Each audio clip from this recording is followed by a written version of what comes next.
बिस्मिल्लाहिर्रहमानिर्रहीम। अस्सलाम वालेकुम नाज़रीन, आप यूट्यूब चैनल देख रहे हैं। मैं इमरान खान हूँ। मुझे कुछ अहम खबरें आप तक पहुँचानी है, लेकिन उससे पहले थोड़ी सी मैं आपको डिटेल बता देता हूँ। जो मेरे घर के बाहर रात गए फायरिंग हुई, बिल्कुल घर के अकबी साइड पे एक खेत है, वहाँ प्लॉट है, वहाँ पे जो फायरिंग हुई है, तो वो सारा वकूआ मैंने पता करवा लिया। आज सारा दिन मैंने यही काम किया। मैं इसी शहर में क्राइम रिपोर्टिंग करता रहा हूँ। ऐसा नहीं है कि हमसे छुपा लेंगे ये और हमें पता भी नहीं चलेगा कि इन्होंने क्या किया है। इन्होंने एक्चुअली एक तीर से दो शिकार किए हैं। एक बंदा इन्होंने गिरफ्तार किया पुलिस वालों ने, और मुबैना तौर पे वो बंदा एक सीरियस क्रिमिनल है जिसको पुलिस मुकाबले में पार करना था पुलिस ने। नॉर्मली आपको पता पंजाब पुलिस मुकाबले कर देती है, और शहबाज शरीफ के दौर में तो बहुत पुलिस मुकाबले होते हैं। वो बंदा इन्होंने पकड़ लिया था, और बंदा पकड़ा भी कहीं और से था। कुछ पिछले 4 हफ्तों से 3 से 4 हफ्तों से पुलिस उसके पीछे थी। लगभग 24-25 दिन लग गए थे। पुलिस ने उसको पकड़ लिया और आज उसको पार करना था, रात गए। तो उसको मारने के लिए फिर जगह का इंतखाब किया गया। उसको यहाँ मेरे घर की बैक साइड पे लाए और यहाँ पे जानबूझकर वकूआ बनाया गया। उससे इन्होंने एक तीर से दो शिकार किए। एक तो इन्होंने वो बंदा मार दिया जिसको इन्होंने मारना था, जिसके ऊपर डकैतियों के और दीगर मुकदमात थे, और पुलिस को वो मतलूब था, और पुलिस ने उसको मारना ही मारना था क्योंकि उसके बारे में पुलिस को बहुत सीरियस कंसर्न्स थे। और CIA ने मारा है, CIA मॉडल टाउन वालों ने मारा है। और दूसरा तीर ये चल गया कि मेरे घर की बैक साइड पे अच्छी खासी फायरिंग करके उन्होंने मुझे मेरे घर वालों को हरासा करने की कोशिश भी की। वो पुलिस ये एक्सपेक्ट नहीं कर रही थी कि मैं मौका वारदात पे चला जाऊंगा और जाकर खुद देखूंगा सारा कुछ, और वहाँ पे इवन ब्लड भी देखूंगा और दीवारें देखूंगा, बंदे कहाँ से भागे ये भी देखूंगा, मोटरसाइकिल को जाकर देखूंगा, पुलिस की कार्रवाई देखूंगा। तो वो ये एक्सपेक्ट नहीं कर रहे थे। उनको लगा ये अपने घर के अंदर ही बैठा रहेगा। लेकिन मैंने जाकर देखा, जो रात को मेरा अंदेशा था वो दुरुस्त साबित हुआ। ये एक पुलिस मुकाबला था जिसमें एक आदमी को मार दिया गया है। कोई वहाँ से ज़ख्मी हालत में नहीं भागा। गोलियां मारते ही बंदे को एक गाड़ी में डाला और वहाँ से ले गए हॉस्पिटल, जहाँ पे उन्होंने अनाउंस कर दिया कि इसकी डेथ हो चुकी है। वकूआ ये बनाया कि जी कोई 2 मुल्जिमान और थे, उन्होंने पुलिस पे फायरिंग की। वो गोली पुलिस को लगने के बजाय एक मुल्जिम जो पुलिस ने पकड़ा हुआ था उसको लग गई, और वो मुल्जिम ज़ख्मी हो गया, हॉस्पिटल पहुँचते पहुँचते मर गया। पुराना तरीका है वारदात है पुलिस का। जब मैं नया रिपोर्टिंग में आया था ना 2006-07 में, ये उस वक्त भी यही होता था। वो 15-16 साल पुरानी बात है। जो मेरे से पहले रिपोर्टिंग जिन्होंने हमें सिखाई है ना, उनके बचपन में भी यही होता था। ये 90s में 80s में ऐसे ही बंदे मारती है पुलिस। तो वही किया इन्होंने, लेकिन इस दफ़ा इन्होंने मेरे घर की बैक साइड पे आके मारा ताकि ज़रा गोली चले को 5-1 मिनट और यहाँ पे एक खौफ व हिरास कायम किया जाए। मैं फिर वार्न कर रहा हूँ, बाद आ जाएँ, ये हरकतें ना करें, ये बुरी बात है। मेरी फैमिली घर में होती है, बच्चे भी होते हैं, रात को उन्होंने सोना, सुबह बच्चों की एजुकेशन है और 10 चीज़ें और हैं। तो इस तरह आप लोग डिस्टर्ब ना करें, अच्छी बात नहीं है।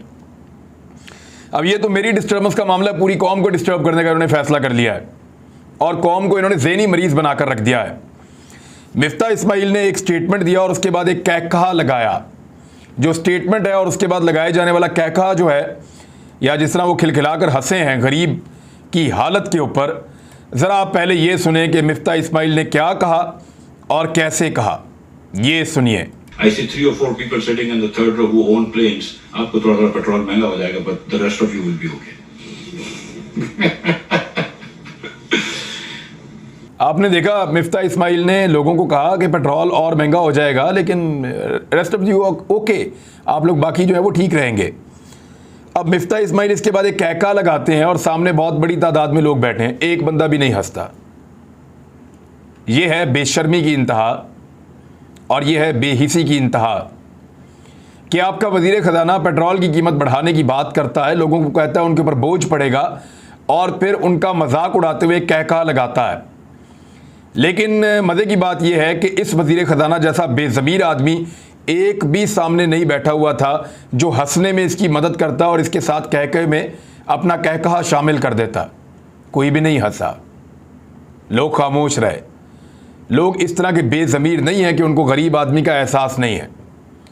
क्या हालत कर दी पाकिस्तान की इकॉनमी की, ये मैं आपको बताता हूँ। लेकिन इससे पहले ज़रा आप जो फ़कीर आज़म हैं, जो सबसे बड़ा भिखारी है पाकिस्तान का वज़ीर आज़म, जिसने खुद कहा कि बेगर्स आर नॉट चूज़र्स, उसने एक स्टेटमेंट दिया, यानी कौम का मजाक उड़ा के रख दिया और मुल्क का भी मजाक उड़वा रहे हैं।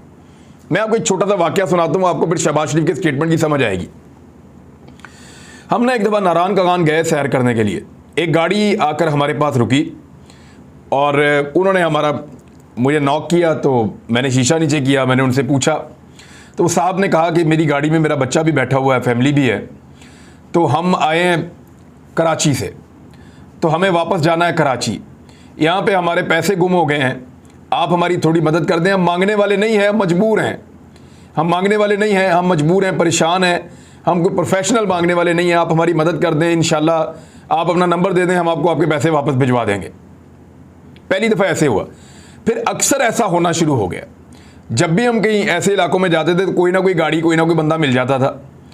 फिर शहर के अंदर होना शुरू हो गया, कोई ना कोई मोटरसाइकिल वाला एक आधा बच्चा उसने टैंकी पे बिठाया होता है, पास आके पैदल पैदल खड़ा हो जाता है। वो कहता है जी देखें पेट्रोल नहीं है मोटरसाइकिल में, मैंने ज़रा जाना है भजन, पेट्रोल के पैसे दे दें।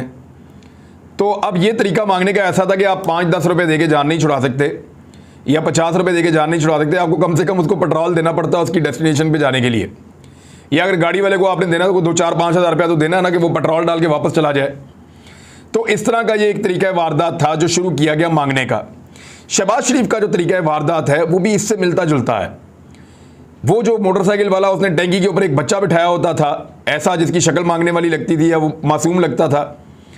इसी तरह शहबाज शरीफ भी अपने साथ सलमान शहबाज को लेकर जाता है एक मासूम बच्चे के तौर पे, और हर दौरे पे उसको साथ लेकर जाता है। वहाँ आपका वज़ीर आज़म पाकिस्तान क्या फरमा रहे थे, ज़रा उनका बयान आप सुनिए और फिर अपना सर पीटिए कि ये पाकिस्तान की कैसी इज्जत दुनिया में करवा कर आए हैं। ये सुने आप। मैंने उन भाइयों को कहा कि आप हमारे बड़े अजीम भाई हैं, हमेशा आपने हमारी मदद की, और मैंने यही कहा जब मैं आया हूं तो आप समझेंगे शायद ये मांगने आया है। मैं मांगने नहीं आया, लेकिन मजबूरी है हमारा। जिस तरह माजी में 75 साल में आपने हमारा हाथ बटाया है, कुछ अर्सा आप हाथ बटा दें। तो मैंने कहा मैं वादा करता हूं कि इंशाअल्लाह हम पूरी कौम हम मिलकर दिन रात मेहनत करेंगे, पसीना कराएंगे, अपने पाँव पे खड़े होंगे इंशाअल्लाह, जरूर खड़े होंगे इंशाअल्लाह। तो जनाब ये आपने सुना शहबाज शरीफ को। अब अंदाज़ा करें कि जी मांगने वाले नहीं हैं, एक्चुअली मैं मांगने नहीं आया, मैं मजबूर हूँ। ये इसी तरह के जुमले, ये मांगने का एक लेटेस्ट और नया तरीका है। ये पाकिस्तान को कभी खुददार नहीं बनाएंगे, ये मांगने के नए नए तरीके ढूंढेंगे और कौम को इसी काम पे लगाएंगे। मरियम औरंगज़ेब ने गरीबों के लिए जो अनाउंसमेंट की 2000 रुपये की, उस अनाउंसमेंट को इस तरीके से किया कि हर गरीब के मुंह पर तमाचा मारा है। यानी जिस रऊनत के साथ इस खातून ने 2000 रुपये का अनाउंसमेंट किया, उसकी कोई और मिसाल नहीं मिलती। और कहा क्या कि 40,000 से कम जिसकी भी इनकम है, तो 40,000 ऐसे बोल रहे थे जैसे 40,000 पीनट है। 40,000 से कम जिसकी भी इनकम है पाकिस्तान में, उसको 2000 रुपये, यानी 40,000 की कोई वक़्त नहीं है जो बेचारा खुद मेहनत से कमा के ला रहा है, वो 40,000 है। और जो ये 2000 रुपया दे रहे हैं वो इतने ज़्यादा हैं कि 2000 रुपये हुकूमत अपने पास से, आपके बाप का पैसा है, आपकी अपनी जायदाद है जिसको बेचकर आप दे रहे हैं, इसी गरीब अवाम के खून पसीने की कमाई है जो ये टैक्स की सूरत में आपको लौटाते हैं। उसमें से 2000 रुपये का पीनट इनको वापस करते हुए आप कितने एहसान जतला रहे हैं। यानी करोड़ करोड़ के इन्होंने ये अल्फाज बोले हैं, दबा दबा के चबा चबा के ये अल्फाज बोले हैं कि 40,000 से कम जिसकी इनकम है 2000 रुपये अपने से, अपने पल्ले से रायवंड का महल बेच कर दे रहे हैं ये लोग। ऐसा तो नहीं है। तो गरीब आदमी को और कितना दबाएंगे, कितना परेशान करेंगे। पहले मरियम औरंगज़ेब ने कौम का मजाक उड़ाया और फिर शाजिया मरी ने कौम का मजाक उड़ाया। इनके चेहरे देखें, इनके चेहरों पर रौनकें देखें, और इनकी आप अंदाज़ा करें इनकी अमारत का, और आप अंदाज़ा करें इनकी लाइफस्टाइल का। और फिर ये गरीब के ऊपर एहसान करते हैं 2000 रुपया देकर। शाजिया मरी ने भी गरीब का वैसे ही मजाक उड़ाया जैसे मरियम औरंगज़ेब ने उड़ाया। हाथ के अंदर पेपर पकड़ा हुआ, उसके ऊपर 786 लिखा हुआ है। वो 786 के ऊपर कॉल करो तो कैसा मजाक होता है पाकिस्तान के साथ, ज़रा वो भी आप तवज्जो फरमा लें। तो जी इन्होंने कहा है कि 786 आप डायल करें और उससे आपको जो है वो पैसे मिलना शुरू हो जाएंगे और आप अप्लाई कर सकते हैं। ये देखें, जब भी कोई 786 पर डायल करता है, ये मैं कर रहा हूँ और ये कॉल ड्रॉप, ये मैं दोबारा डायल कर रहा हूँ 786 पे, और ये सुनिए आप, ये कॉल ड्रॉप। पिछले 1 घंटा हमने कोशिश की है, अपनी बाकी टीम को भी मैंने लगाया हुआ था। तो ये सूरत हाल है जनाब के 786 उठाकर शाजिया मरी कभी इस कौम का मजाक उड़ाती हैं और कभी 2000 रुपये कहकर जो है वो मरियम औरंगज़ेब इस कौम का मजाक उड़ाती हैं। और कभी मांगने वालों की तरह आपका वज़ीर आज़म जो है वो पूरी कौम की बेइज्जती पूरी दुनिया में करवा कर वापस आ जाता है, और फिर उसका वज़ीर ख़जाना एक कहका लगाकर लोगों के मुंह के ऊपर तमाचा मारता है कि मैं पेट्रोल महंगा करने वाला हूँ। और वो गरीब लोग, वो बेचारे परेशान लोग, वो पेट्रोल पंपों की तरफ भागते हैं। मीडिया क्योंकि उसको रिपोर्ट कर देता है, और वो सारे पेट्रोल पंपों की तरफ भागते हैं। और ये शख्स बोलने की जरूरत नहीं करता, उसके बाद कोई बात नहीं करता, कोई सफाई पेश नहीं करता कई घंटे तक, और लोग कई घंटों तक खुआर होते रहते हैं पेट्रोल पंप्स के ऊपर। लंबी लंबी कतारें लग जाती हैं, लड़ाई झगड़े शुरू हो जाते हैं, लोगों को लगता है 25 रुपये बच जाएंगे। यानी जो असद खरल साहब ने खबर दी वो ये थी कि 25 रुपये पेट्रोल की कीमत में इजाफे की मंजूरी। वज़ीर आज़म शहबाज शरीफ ने समरी पर दस्तखत कर दिए। नई कीमतों का इतलाक रात 12 बजे होगा। पेट्रोल की नई कीमत 237.56 रुपये मुकर्रर कर दी गई है। अब ये खबर ठीक भी हो सकती है क्योंकि मैं ये वीडियो रिकॉर्ड कर रहा हूँ 12 बजे से पहले, लेकिन मुमकिन है कि ये पेट्रोल की कीमत बढ़ जाए। लेकिन मिफ्ता इस्माइल ने बाद में कहा कि मैंने ऐसी कोई बात नहीं की, अभी फ़िलहाल पेट्रोल की कीमत नहीं बढ़ रही, लेकिन जितनी बढ़ा दी है उससे ही पब्लिक की कमर आपने तोड़ दी है। कम से कम आधी कीमत पेट्रोल की होनी चाहिए, 100 रुपये से तो नीचे लेकर आनी चाहिए इस इम्पोर्टेड सरकार को, जिस बात का इन्होंने वादा किया था, जिस बात का इन्होंने दावा किया था और ये बार बार कहते थे। महंगाई का एक नया तूफान चला आ रहा है। डॉलर की कीमत 4.25 पैसे यानी 4 रुपये 25 पैसे मजीद एक दिन में बढ़ गई है। पाकिस्तान की तारीख में या पाकिस्तान तहरीक इंसाफ के पूरे दौरे हुकूमत में किसी एक दिन में एक साथ डॉलर की इतनी ज़्यादा कीमत नहीं बढ़ी। 4 रुपये 25 पैसे डॉलर एक दिन के अंदर बढ़ गया है और ये जो कीमत बढ़ी है इसके बाद ये एक नई हद को छू गया है। ये इंटर बैंक के अंदर पहुंच गया 205 रुपए के करीब और ओपन मार्केट में 207 208 का भी नहीं मिल रहा। बेड़ा गर्क करके रख दिया पाकिस्तान का। महंगाई का एक नया तूफान आ रहा है और उसके बारे में जो खबर है मेरे पास वो मैं आपको बता देता हूं। एक तो पाकिस्तान को शदीद मुश्किलात हैं पेट्रोलियम मसनूआत की आलमी सतह के ऊपर अदायगियों के अंदर, और हो सकता है पाकिस्तान में पेट्रोलियम मसनूआत का एक बहरान पैदा हो जाए आने वाले दिनों में। मईशत की इंतहाई सुस्त रफ्तारी अब देखी जा रही है, महंगाई में मजीद इजाफा होगा। ये मैं नहीं कह रहा, ये मनसूबाबंदी कमीशन की दस्तावेजात में बताया गया है। मनसूबाबंदी कमीशन पाकिस्तान सरकारी इदारा, उसकी दस्तावेजात के अंदर बताया गया है कि मईशत ने वसी मार्जिन के साथ 4.8% के मुतवक्का हदफ को अबूर किया और रवा माली साल में यानी पिछले साल जो इमरान खान साहब की हुकूमत थी उसकी उन्होंने तारीफ़ की है। उन्होंने कहा 5.97% की मजबूत तरक्की जाहिर की पाकिस्तान ने। इसमें ज़रई शोबे में 4.4, सनत में 7.2, खिदमात के शोबे में 6.2% और तमाम शोबों ने अपने अपने अहदाफ को हासिल किया। इमरान खान ने तमाम टारगेट्स अचीव किए थे। प्लानिंग कमीशन ने कहा कि इस वक्त बिगड़ते हुए तजारती तवाज़ुन से निमटने और सियासी इक़्तिसादी गैर यकीनी सूरत-ए-हाल को कम करने के नतीजे में इक़्तिसादी तरक्की की रफ्तार इंतहाई कम होती चली जाएगी। शरह नमू पाकिस्तान की बहुत कम होगी और महंगाई लगातार बढ़ती चली जाएगी और हालात ज़्यादा ख़राब होंगे। अब इसके ऊपर जो है वो एक और ख़बर है मेरे पास कि जो IT इंडस्ट्री है पाकिस्तान की उसको पूरी तरह से हुकूमत ने तबाह करने का फ़ैसला कर लिया है। और स्पेशली पाकिस्तान में जो ये सोशल मीडिया की एक्टिविटीज़ थी जिनसे कुछ पैसा जनरेट हो रहा था उसके ऊपर भी इन्होंने एक पाबंदी लगाने का फ़ैसला किया। उसकी रीज़न मैं आपको बताता हूँ। जितना भी सोशल मीडिया है वो हुकूमत कंट्रोल नहीं कर पाई। मैं सोशल मीडिया पे हूँ, यूट्यूब पे कंट्रोल नहीं कर पाए। इसी तरह बहुत सारे और लोग हैं वो सोशल मीडिया के ज़रिए से हुकूमत को टारगेट करते हैं या हुकूमत को आईना दिखाते हैं, उन सबको ये कंट्रोल नहीं कर पा रहे। ये जितने भी सोशल मीडिया प्लेटफॉर्म्स हैं इन सब के ऊपर टैक्स पहले ही कटता है और अब उसके ऊपर एक नए तरह के टैक्सेस लगाने का फ़ैसला किया गया है ताकि ज़्यादा से ज़्यादा टैक्सेस वसूल करके इनकी कमर तोड़ दी जाए और फिर सोशल मीडिया को डिस्करेज किया जाए और जो पाकिस्तान का लोकल मीडिया है उसको इनकरेज किया जाए।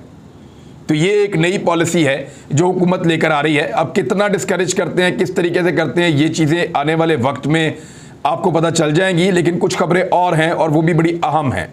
पाकिस्तान तहरीक इंसाफ ने प्रेस कॉन्फ्रेंस करते हुए क्लियरली ये कहा कि यही हालात रहे तो आइंदा साल महंगाई की शरह 25 या 30% तक हो जाएगी। ये आइंदा साल जो है ये मालियाती साल की बात हो रही है। जैसे ही जून का बजट पेश किया जाएगा चंद दिनों के बाद, तो उसके बाद जो महंगाई की शरह है वो 25 या 30% हो जाएगी। इमरान खान साहब के दौर में ये 12% तक गई थी, लोगों को मुसीबत पड़ गई थी। उन्होंने मैक्सिमम इसको सिंगल डिजिट के अंदर रखने की कोशिश की थी, 10% से कम, लेकिन अब ये 15% से ऊपर जा रही है और अगर ये 20% को क्रॉस कर गई तो पाकिस्तानियों की कमर टूट जाएगी, कुछ उनके पल्ले नहीं रहेगा। महंगाई का एक बहुत बड़ा तूफान आने जा रहा है और पाकिस्तान जो है वो बहुत बुरी तरह इससे मुतासिर होने जा रहा है मौजूदा इंपोर्टेड सरकार की पॉलिसीज की वजह से। अब सवालात हैं कुछ मेरे दिमाग में। MQM क्या अब पब्लिक की खातिर, अवाम की खातिर महंगाई से मजबूर होकर इस हुकूमत के साथ मौजूद रहेगी या इनको छोड़ देगी? पाकिस्तान पीपल्स पार्टी को अवाम पिसती हुई नजर आ रही है या नहीं आ रही? ANP जो हमेशा से ये बात करती थी, क्या उनको अवाम का दुख और दर्द नजर आ रहा है? जमीयत उलमा इस्लाम फजलुर रहमान ग्रुप, क्या उनको अवाम का दुख और दर्द नजर आ रहा है? बलूचिस्तान अवामी पार्टी क्या सोच रही है? या काफ लीग के जो 2 MNAs हैं जो ये कहते थे कि महंगाई की चक्की में अवाम को पीस के रख दिया इमरान खान ने, तो अब इस वक्त इस महंगाई के बाद क्या वो शहबाज शरीफ की हुकूमत के साथ रहेंगे? ये बहुत बड़े सवालात हैं। बहुत सारे लोग अपने आप को पर्दे से पीछे हटा चुके हैं। बहुत सारे लोग इस बात से पछता रहे हैं कि वो शहबाज शरीफ की काबीना का हिस्सा क्यों बने। ये सारी महंगाई का बोझ इस वक्त सबने मिलकर शहबाज शरीफ पे और नून लीग के ऊपर डाल दिया है और खुद सारे पीछे हट गए हैं। इस तरह के ओहदे लिए हैं जिनका महंगाई के साथ कोई ताल्लुक नहीं है। सबने अपने आप को पीछे पीछे कर लिया है। पीपल्स पार्टी अपना फेस दिखाने को तैयार नहीं है। फजलुर रहमान साहब मंजर से बिल्कुल गायब हो चुके हैं। ANP और MQM आपको कहीं नजर ही नहीं आ रहे होंगे। बलूचिस्तान अवामी पार्टी का कहीं तस्करा ही नहीं हुआ। तो ये और काफ लीग के वो जो 2 लोग छोड़कर गए थे वो कहाँ गए? ये सब लोग छुपे हुए हैं। कोई सामने आने को और जिम्मेदारी लेने को तैयार नहीं है। सारा इल्जाम शहबाज शरीफ पे और नून लीग के ऊपर डाला जा रहा है। ये नून लीग के ऊपर पूरा ब्लेम डालकर निकलने का चक्कर है और किसी भी वक्त ये लोग खिसक सकते हैं और शहबाज शरीफ के नीचे से उनकी हुकूमत निकल सकती है। अभी कुछ और खबरें भी हैं, अगले वीलॉग में आपको बताऊंगा। अब तक के लिए इतने, अपना ख्याल रखिएगा, अपने इस चैनल का भी। अल्लाह हाफिज।